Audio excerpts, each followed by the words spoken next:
देशको अर्थतन्त्रको आकार बढेर 57 खर्ब पुगे पनि उत्पादन र रोजगारी क्षेत्रमा वृद्धि हुन सकेको छैन। पछिल्लो पटक जसरी अर्थतन्त्र विस्तार भइरहेको छ त्यसअनुसार भने निजी क्षेत्रको लगानी घटिरहेको छ। लगानी बढाउन निजी क्षेत्रको चाहना के हो? बैंक तथा वित्तीय संस्थाबाट भएको लगानी पनि अनुत्पादक क्षेत्रमै किन केन्द्रित छ? अर्थतन्त्रलाई चलायमान बनाउन निजी क्षेत्रको भूमिका र अपेक्षा के हो? यिनै विषयमा कुरा गर्न नेपाल चेम्बर अफ कमर्सका उपाध्यक्ष दीपक श्रेष्ठ हामीसँग हुनुहुन्छ। स्वागत छ यहाँलाई कान्तिपुर समाचारमा। आराम हुनुहुन्छ? ठीक छ। पछिल्लो पटक जसरी अर्थतन्त्र विस्तार भइराखेका छन् त्यसअनुसारले लगानी बढिराखेको छैन, लगानी घट्दो क्रममा छ। मुख्य कारण के हो? किन घटिरहेको हो लगानी? निजी क्षेत्रको वा सरकारकै भए पनि सरकारकै पनि लगानी घटिराखेको छ, किन? अब लगानी विस्तार जुन हिसाबमा हुन सक्नु पर्थ्यो त्यो नभएको कुरा साँचो हो। अहिले निजी क्षेत्रको कुरा गर्नुपर्दा ससाना उद्योग व्यवसायदेखि ठुला जति पनि लगानीका आवश्यकताहरू छन्, अहिलेको परिवेशमा लगानीकर्ता भनौँ या हामी उद्योगी व्यवसायहरूको आत्मबललाई अलिकति सङ्कुचित हामीले मान्नुपर्छ। विगत केही समयबाट नेपालमा जे जसरी ऐन कानुन नीति नियमहरूलाई व्याख्या गर्ने र त्यो अनस्टेबल पोलिसीहरू जब लागू हुँदै गयो त्यसले निजी क्षेत्रलाई कहीँ न कहीँ चाहिँ हटोत्साही बनाइदियो। जस्तो हामीले भन्नुपर्छ भूत प्रभावी करका कुराहरू, भूत प्रभावी ऐन कानुनका कुराहरू, र हामी त के भन्छौँ भन्दा निजी क्षेत्रले जहाँ जहाँ पनि लगानी गरेको छ यहाँहरू जस्तै अत्यन्त सकारात्मक रूपमा हामीलाई लिनुहुन्छ जसले, तर यहाँ कहीँ न कहीँ निजी क्षेत्रप्रति आम धारणा नै सकारात्मक हुन सकिरहेको छैन कि काम गर्ने क्रममा कुनै पनि गल्ती कमी कमजोरी कसैको पनि नहोला भन्ने होइन। ती तर निजी क्षेत्रले गरेको ससाना गल्ती कमी कमजोरीहरूलाई पनि अतिरञ्जित रूपमा प्रचार प्रसार गरिनु र नेपालको राज्य पक्षले पनि निजी क्षेत्रलाई राजस्वको जुन हिसाबमा लक्ष्य प्राप्त गर्नको लागि निजी क्षेत्रलाई टार्गेटहरूको लागि जसरी अगाडि बढाउने प्रयास गरियो त्यसले कहीँ न कहीँ चाहिँ निजी क्षेत्रलाई हतोत्साही चाहिँ अझ बढी बनाइरहेको छ।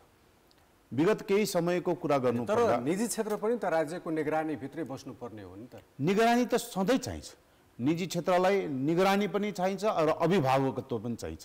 राज्यले दुवै राज्यको निगरानीलाई हामीलाई हतोत्साहित बनाउन खोजियो भनेर भन्नुको अर्थमा त बुझ्नु भएन। होइन, हामीले त्यसरी बुझिया छैनौँ। हामी के चाहन्छौँ भन्दा राज्यले अभिभावकत्व पनि निर्वाह गर्नु पर्यो र निगरानी पनि राख्नु पर्यो। अब राज्यको खर्चको संरचनाहरूको कुरा जुन हिसाबमा बढ्दै गयो, यहाँलाई म एउटा कुराको जानकारी गराउँछु। हामी अहिले राजस्व करिब करिब 11 खर्बको हाराहारीमा जुन उठायौँ 80-81 मा, त्यो आजभन्दा 5 वर्ष अगाडि कल्पनाभन्दा बाहिरको कुरा थियो। राज्यलाई त कर त उठेकै हो र त्यो राजस्वको जुन अभिभारा छ निजी क्षेत्रले बुझेकै छ, तर यो राजस्वको दायरालाई वाइडन गरेर लानु पर्यो, ब्रोड गर्नु पर्यो, न कि जसले तिरेछ उसैलाई नै फोर्सफुल्ली त्यसैलाई नै बढावा दिने होइन।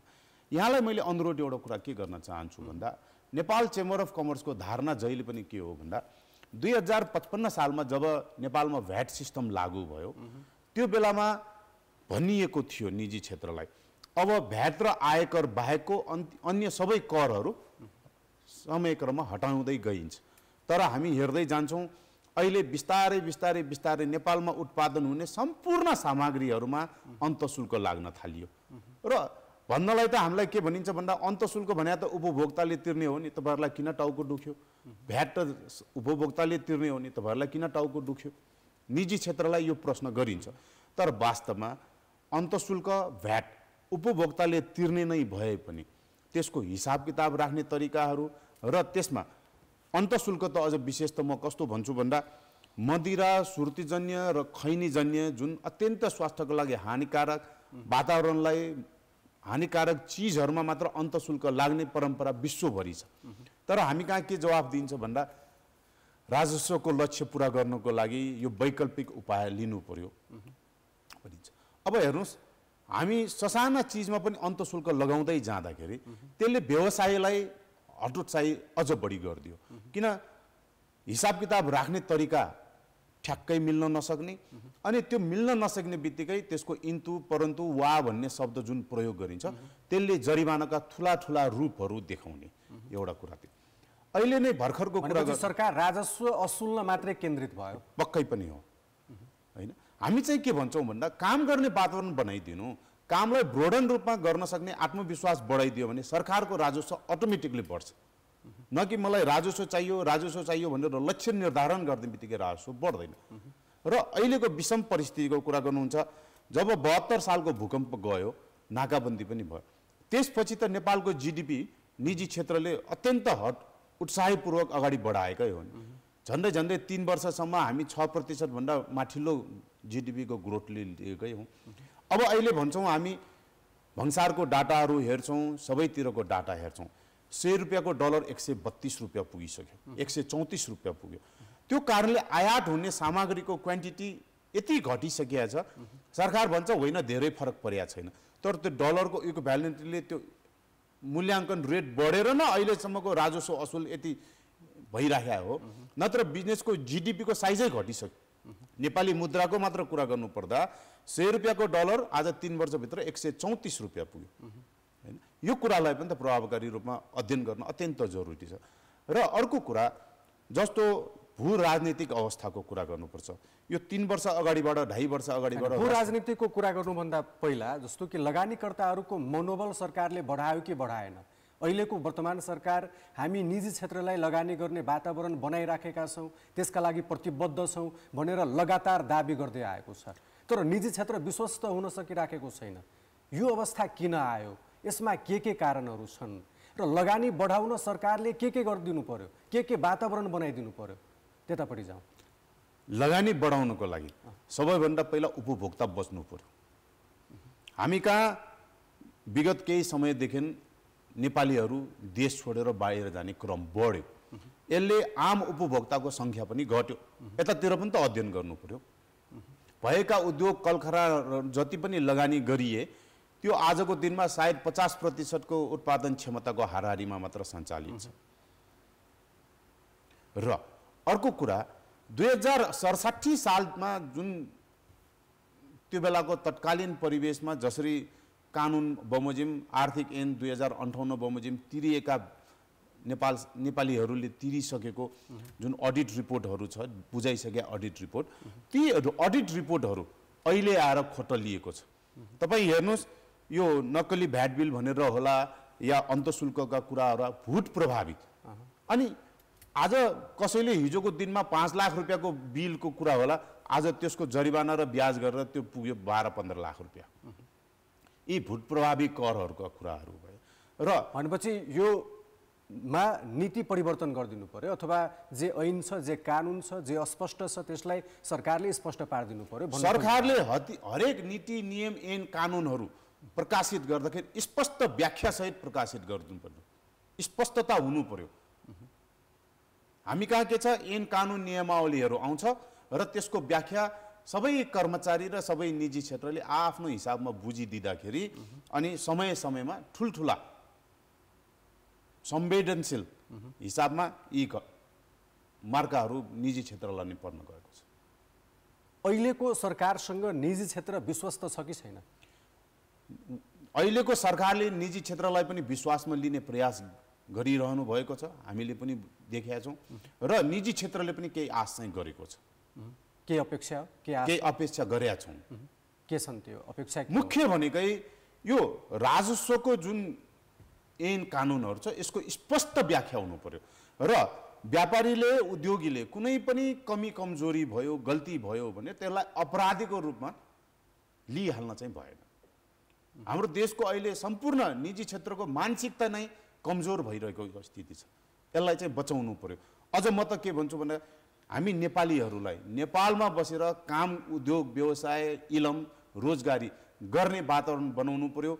नेपाल सरकारले यहाँ स्किल डेभलपमेन्टका कुराहरू हुनसक्छ, विदेशीका हाम्रा नेपाली दाजुभाइहरूलाई फर्काउने कुरा हुनसक्छ र नेपालमै रहेर अध्ययन गर्न चाहने, नेपालमै स्वास्थ्य सेवा उपभोग गर्न चाहने, यी सम्पूर्ण चिजहरूको इन्फ्रास्ट्रक्चर डेभलपमेन्टमा सरकारले एउटा नीतिगत रूपमा व्यवस्था गर्न सक्नुपर्छ।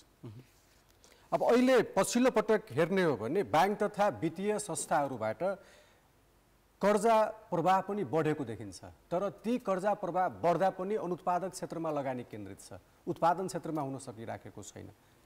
एउटा कुरा म यहाँलाई फेरि प्रश्न गर्छु, नेपालमा उत्पादक क्षेत्र र अनुत्पादक क्षेत्र भनेर जुन हिसाबमा यसलाई डिफाइन गरिएछ, यो परिभाषालाई पनि अलिकति पुनर्व्याख्या गर्नु पनि जरुरी छ।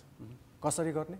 कसरी भन्दा हामी कहाँ रियल इस्टेट घर जग्गालाई शेयर बजारलाई भयो जहिले पनि अनुत्पादक क्षेत्र भन्छौँ, के त्यो साँच्चै अनुत्पादक मात्र हो त?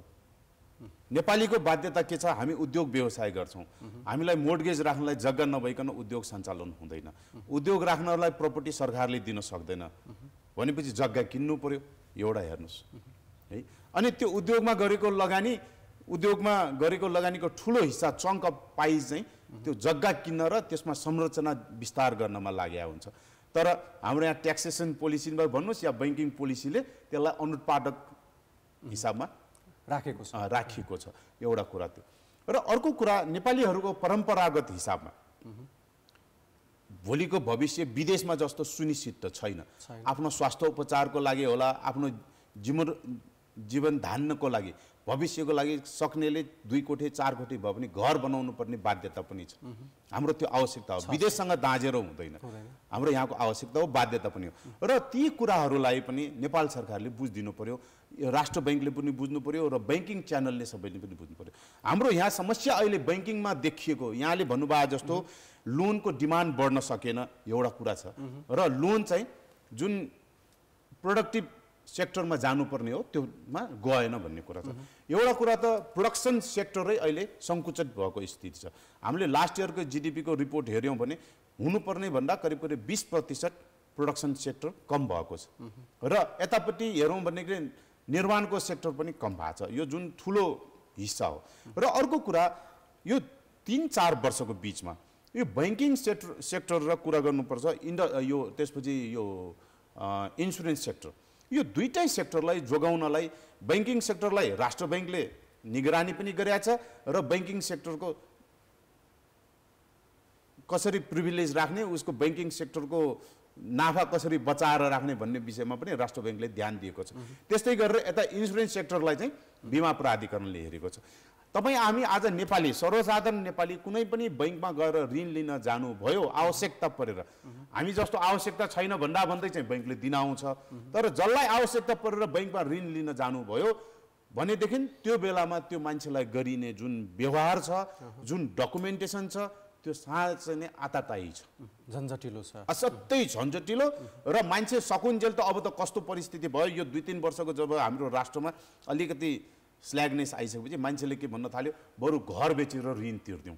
म बैंकिङ सेक्टरका साथीहरूलाई पनि अनुरोध गर्छु के त भन्दा इन्सुरेन्सको सेक्टरको साथीहरूलाई पनि अनुरोध गर्छु, उहाँहरूलाई डर के छ भन्दाखेरि हामी जस्ता उपभोक्ताले, नेपालीहरूले ऋण नतिर्देला, इन्स्टलमेन्ट नतिर्ला, सावा नतिर्ला, ब्याज नतिर्ला भन्ने जुन समस्या छ, अब त हामीले अर्कै हिसाबमा अध्ययन गरिसक्यौँ। यदि सबै नेपालीले अब चाहिँ म ऋण तिर्दै जान्छु, अब ऋण राख्दिनँ, अब हामी व्यापार व्यवसाय पनि सानो गर्छौँ, घर पनि 2टाको सट्टा एउटा राख्छु भनेर सबैले ऋण भुक्तान गर्न थाल्यो भने बैंकिङ सेक्टरले चाहिँ के गर्ने? त्यही भएर बैंकिङ सेक्टरले पनि बुझ्नु पर्यो के त भन्दा आफ्नो सेवा सुविधा दिने जुन तरिका छ त्यसलाई पनि अलिकति परिमार्जित गर्नु पर्यो। नेपालीहरू भनेको उहाँहरूको उपभोक्ता पनि हो। हामी जसरी निजी क्षेत्रले, हामी उत्पादकले, व्यापारीले आफ्नो ग्राहकलाई सुविधा दिने र ग्राहकलाई बचाउने प्रयास गर्छन्, बैंकिङ र इन्सुरेन्स सेक्टरले पनि हेर्नु पर्यो, धेरै लखेटेर हुँदैन। त्यसो भए कर्जा प्रवाहलाई अब उत्पादनमूलक क्षेत्रमा लगानी गर्न कसरी अगाडि बढाउने, कसरी काम गर्ने? एउटा कुरा, उत्पादनमूलक क्षेत्रलाई हामीले इन्फ्रास्ट्रक्चर डेभलपमेन्ट गर्ने कस्टहरू हुन सक्छ। एउटा कुनै पनि उद्योग लाग्छ, व्यवसाय लाग्छ, जस्तो पर्यटन हुनसक्छ, कृषि हुनसक्छ र अन्य उत्पादनहरू हुनसक्छ भनेदेखि त्यहाँ इन्फ्रास्ट्रक्चरको लागि क्यापिटलको आवश्यकता पर्छ, पुँजीको आवश्यकता पर्छ। ती क्यापिटलहरूलाई विशेष रूपमा सरलीकृत हिसाबमा र सस्तो ब्याज दरमा त्यो जुन इन्फ्रास्ट्रक्चर बनाउने क्यापिटल छ त्यसलाई चाहिँ अलिकति प्रवाह गर्नको लागि लङ टर्म हिसाबमा एनालाइसिस गर्नु पर्यो र सस्तोमा, न कि 60%मा एग्रिमेन्ट गर्ने अनि 15%को ब्याज क्लेम गर्ने, त्यो चाहिँ गर्न भएन। अहिलेकै परिस्थितिमा त्यस्तो वातावरण छ? अहिले ब्याज घट्दो छ तर डिमान्ड नभएर हो नि। अहिले पनि त ब्याज 9.5%मा त झर्या हो। झर्या छ। हिजो त हामीले के बुझेका थियौँ भन्दाखेरि होइन अब ब्याज सिङ्गल डिजिटमा आउने बित्तिकै त वारवार ऋण लिन्छ भनेको त्यो त होइन, किनभने डिमान्डै कम भयो होइन, मान्छेले आत्मविश्वास गुमाएको हो।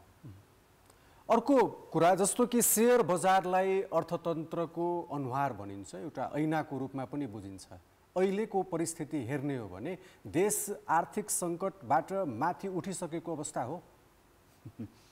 संसारभरि शेयर बजारलाई चाहिँ देशको आर्थिक स्थितिको ऐनाको रूपमा व्याख्या गरिन्छ, तर हाम्रो जस्तो देशमा त्यो कुरा ठ्याक्कै मिल्छ भनेर म चाहिँ कसैलाई पनि सुझाव दिन्न।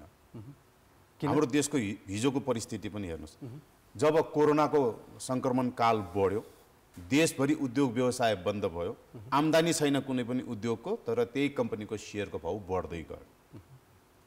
त्यसपछि आजको परिस्थिति पनि जुन उद्योग हिजोको भन्दा 50% कम क्यापेसिटीमा प्रोडक्सन दिइरहेछ र मूल्य हेर्ने हो भने धेरैवटा उत्पादनहरूको मूल्य हिजोको भन्दा धेरै कममा बिक्री गरिरहेछ, एक्चुअल ब्यालेन्स सिट डिभिडेन्ड दिन सक्ने स्थितिमा छैन, तर सेयरको भाउ तपाईँ हेर्नुहोस् 3 महिनाभित्र करिब 60% भन्दा बढी उचालिएको परिस्थिति छ। भनेपछि सेयर मूल्य जसरी बढिराखेको छ त्यो फेक हो? म त्यो भन्नुभन्दा पनि तपाईँ हामी जस्ता लगानीकर्ताहरूले सेयर बजारको पछि लाग्नुभन्दा सेयर बजारलाई बुझेर लगानी गर्नुपर्छ। कसरी बुझ्ने? वास्तविक रूपमा हामी ससाना उद्योग व्यवसायलाई के भन्छौँ भन्दा यो घर बन्दकी राखेर जग्गा बन्दकी राखेर सेयर बजारमा लगाएर एकैचोटि डबल हुने परिस्थिति नेपालको होइन। यसलाई तपाईँ हामीले कहीँ पनि सेयर लगाउनु हुँदाखेरि त्यो उद्योग व्यवसायको विषयमा, त्यो कम्पनीको विषयमा केही न केही अध्ययन चाहिँ गर्नु पर्यो। त्यसको रिजर्भ रिटेन अर्निङ छ कि, प्रोफिटेबिलिटी के छ, भोलिको भविष्य के छ। यहाँ त राइट सेयर निस्किने भन्ने बित्तिकै सेयरको भाउ बढ्छ। हेर्नुहोस्, यहाँलाई म एउटा कुरा भनिदिन्छु, हिजो अस्ति पहिलासम्म के थियो, तपाईँलाई राइट सेयर दियो या बोनस सेयर दिने बित्तिकै त्यो हाम्रो नाफाको रूपमा लिन्छौँ हामी, एकैचोटि हामी त डबल भयो सेयरको भ्यालु। तर अहिले परिस्थिति के छ, तपाईँलाई राइट सेयर इस्यु गर्ने बित्तिकै या बोनस सेयर इस्यु गर्ने बित्तिकै सेयरको ग्राफ एकैचोटि झरिहाल्छ। त्यो चिज पनि हेर्नुहोस् र कुनै पनि कम्पनीको भोलिको दिनको भविष्य के छ त्यो पनि हेर्नु पर्यो। त्यति नभए पनि आजको दिनमा त्यो कम्पनीमा रिजर्भ एन्ड सरप्लस के छ, रिटर्न अर्निङ के छ, त्यति त हेर्न सक्छौँ। प्रॉफिट ब्यालेन्स सिट के छ त्यति त अध्ययन गर्न सक्छौँ। त्यो गरेर मात्र गर्नुपर्छ। भनेपछि अर्थतन्त्र सुधारिएको अवस्थाको रूपमा एक किसिमको सङ्केतको रूपमा बुझ्न सकिन्छ कि सकिँदैन? वा हामी अर्थतन्त्रमा यहाँनिर छौँ है, हामी यति सबल भइसकेका छौँ भनेर कसरी बुझ्ने? मैले अर्थतन्त्र सबल भइसक्यो चाहिँ भन्दिनँ, तर यो नयाँ सरकार आइसकेपछि जनतामा एउटा उत्साह चाहिँ हामीले देखेका छौँ। सरकारले पनि म केही गर्छु भनेर चाहिँ लागेको छ, हामीले पनि देखेका छौँ। राज्य पक्षले पनि केही गर्छु, हामी धेरै प्रताडना दिँदैनौँ, दुःख दिँदैनौँ, जबरजस्ती गर्दैनौँ भनेर हामीले पनि विभिन्न हेडहरूलाई कुरा गर्दाखेरि उहाँहरूले आश्वस्त पनि पार्न प्रयास गर्नुभएको छ होइन। तर अर्थतन्त्र सबलै भइसक्यो भनेर डेडिकेटेड तथा ट्रङ्क लाइनको विवाद आउँदा सरकार र उद्योगी मिलेको जस्तो देखिन्छ। नेपाल विद्युत प्राधिकरण टाढिएको जस्तो, एक किसिमको उद्योगी र विद्युत प्राधिकरण बीच टकराव नै पैदा भएको जस्तो स्थिति छ। यस्तो बेलामा सरकारले उद्योगीहरूलाई साथ दिइराखेको छ, यसलाई कसरी बुझ्नु भएको छ? अब यो डेडिकेटेड ट्रङ्क लाइन जस्तै अरू पनि धेरै कुराहरू छन् विद्युत प्राधिकरणसँग सम्बन्धित, जस्तै मिसिङ बिलका कुराहरू छन् जुन 5 वर्षको एकैचोटि बिलहरू आउँछ। यो डेडिकेटेड र ट्रङ्क लाइनको विषय छ। यसलाई चाहिँ हामी के भन्छौँ भन्दा यो सबै उद्योगी व्यवसायीले यो सुविधा लिएर पैसा नतिर्या पनि होइन, यसलाई त्यसरी बुझ्नुपर्छ। र हामी यसलाई विवादको रूपमा चर्काउनु भन्दा पनि दुवै पक्षको विन विन हुने सिचुएसनमा निजी क्षेत्रले हामी के भन्छौँ भन्दा हिजो कुनै पनि सुविधा उपभोग गरेछ भने त्यो पैसा तिर्नु पनि पर्यो, र यदि विद्युत प्राधिकरणले सुविधा दिन सकेका रहेनछ भनेदेखि त्यो जबरजस्ती गर्न पनि भएन। यो कुरा चाहिँ हामीले त्यसरी जति बक्यौता बाँकी छ, जति भुक्तानी गर्नुपर्ने हो त्यो नगर्ने अनि सरकारलाई गुहार्ने प्रवृत्ति देखियो नि त पछिल्लो। एउटा कुरा महालेखाको परीक्षण रिपोर्टले मात्र पनि सबै हुँदैन। महालेखाको प्रतिवेदन जहिले पनि कस्तो आउँछ भन्दा चाहे त्यो आन्तरिक राजस्व विभागसँग सम्बन्धित होला चाहे अरू कुनै निकायसँग अलिकति चाहिने भन्दा बढी एक्ज्याग्रेट गरेर रिपोर्टहरू बनाइएको हामी देख्छौँ। फिगर एन्ड साइजको कुरा गर्नुपर्दा अनि त्यो वास्तविकता भन्दा अलिकति मेल खाँदैन। कुनै पनि रिपोर्टहरू हामीले बनाउँदाखेरि चाहे त्यो फिगर ठुलो सानो जेसको हो नियर टु द रियालिटी आइदियो भनेदेखि त्यसलाई निराकरण गर्न सजिलो हुन्छ हैन। अहिले जस्तो यो विद्युत प्राधिकरणको बक्यौताको कुरा छ, यस्ता बक्यौताहरू समय समयमा हामी जस्ता उद्योग व्यवसायलाई धेरैचोटि आएको छ र धेरैचोटि यो परिस्थितिमा बसेर कहिले ब्याज हरिजना छुट दिएर भयो, कहिले किस्तामा विभाजन गरेर भयो, त्यसरी धेरैजनालाई धेरैचोटि तिरिएको पनि हो। ओके, हामी विश्वको अर्थतन्त्रको कुरा गर्दा विश्वमा एक किसिमको आर्थिक मन्दी रहेको भनिएको छ, त्यसको प्रभाव नेपालमा पनि छ। त्यो कुन बिन्दुमा यदि छ भने त्यसको प्रभाव परिराखेको अवस्था हो भने हामी कहाँनिर छौँ? नेपालको अर्थतन्त्र विश्व बजारभन्दा अलिकति फरकै मान्छौँ हामी। नेपालमा भएको सम्पूर्ण सुस्ततालाई पनि हामी विश्व बजारसँग पनि दाँजेर हेर्न पनि मिल्दैन र नेपालमा भएको सम्पूर्ण अहिलेको बजारको परिस्थितिलाई सम्पूर्ण कारण नेपाली राज्य पक्ष मात्र हो, नेपाली निजी पक्ष मात्र हो भनेर पनि भन्नु मिल्दैन। अहिले अन्तर्राष्ट्रिय रूपमा जस्तो लडाइँको परिवेशहरू दुई तीनतिर देखिया छ, यसले हाम्रो शिपिङ चार्जेसहरू बढ्ने, र मेटेरियलको भाउ घट्ने बढाउने जुन जस्तो प्रवृत्तिहरू छ र कतिपय सामग्रीहरूको अभाव पनि सिर्जना भएको छ, त्यो आफ्नो ठाउँमा छ। र नेपालको कन्टेक्स्टमा कुरा गर्नुपर्दा यी विश्वमा भएका यी यस्ता जति पनि प्रभावकारी तत्त्वहरू छ त्यसको प्रभाव चाहिँ नेपालमा परेकै हो। तर सम्पूर्ण रूपमा रसिया युक्रेन लडाइँ अथवा इजरायल हमासको लडाइँलाई देखाएर हाम्रो अर्थतन्त्र भोलि सुधार भइहाल्छ भनेर चाहिँ सोच्नु हुँदैन। हाम्रो अलि मौलिक प्रकारको अर्थतन्त्र छ, प्रभाव चाहिँ सबैको छ, तर हाम्रो मौलिक अर्थतन्त्रलाई सुधार्नको लागि हामी आफैले केही प्रयास चाहिँ गर्नु जरुरी छ। ठिक छ, अन्त्यमा हामी छौँ। अर्थतन्त्रलाई चलायमान बनाउन निजी क्षेत्रको भूमिका अर्थात् नेपाल चेम्बर अफ कमर्सको भूमिका के हुनुपर्छ? नेपाल चेम्बर अफ कमर्सले विगतमा जस्तै सधैँ ससानादेखि लिएर हामी ठुलासम्म सबै व्यापारीका कुरा सुन्छौँ, उद्योगीका कुरा सुन्छौँ र नेपाल सरकारका सम्बन्धित निकायहरूमा ती कुराहरू पुर्याउने प्रयास गर्छौँ। प्रयास मात्र गर्छौँ, हामी कुनै पनि डिसिजन मेकर होइनौँ, कुनै पोलिसी मेकर होइनौँ। नेपाल सरकारको कुनै कमी कमजोरी रहेछ या हामी निजी क्षेत्रकै कमी कमजोरी रहेछ भने हामी त्यसलाई अवेर गर्ने प्रयास गर्छौँ। त्यसलाई समय अनुकूल हिसाबमा राज्य पक्षले पनि सुधार गरिदियो भनेदेखि निजी क्षेत्रलाई विश्वासमा लिएर अगाडि बढ्न सजिलो हुन्छ। निजी क्षेत्रलाई तर्साएर मात्र पनि हुँदैन, प्रताडित गरेर मात्र हुँदैन। यसलाई अब 2-4 वर्ष धैर्यतापूर्वक, म त के भन्छु भने नेपाल सरकारले पनि धैर्यतापूर्वक निजी क्षेत्रलाई अगाडि बढ्ने वातावरण चाहिँ बनाइदिनु पर्यो। भोलि बढिसकेपछि त राजस्व आइहाल्छ। हुन्छ, महत्त्वपूर्ण समय दिनुभयो, यहाँलाई धेरै धेरै धन्यवाद। धेरै धेरै धन्यवाद यहाँलाई पनि आजको यो अवसरको लागि। Thank you. उहाँ हुनुहुन्थ्यो नेपाल चेम्बर अफ कमर्सका उपाध्यक्ष दीपक श्रेष्ठ। उत्पादन क्षेत्रमा लगानी घट्नुको कारण र अर्थतन्त्रलाई चलायमान बनाउन निजी क्षेत्रको भूमिकाबारे केन्द्रित रहेर कुराकानी गर्यो।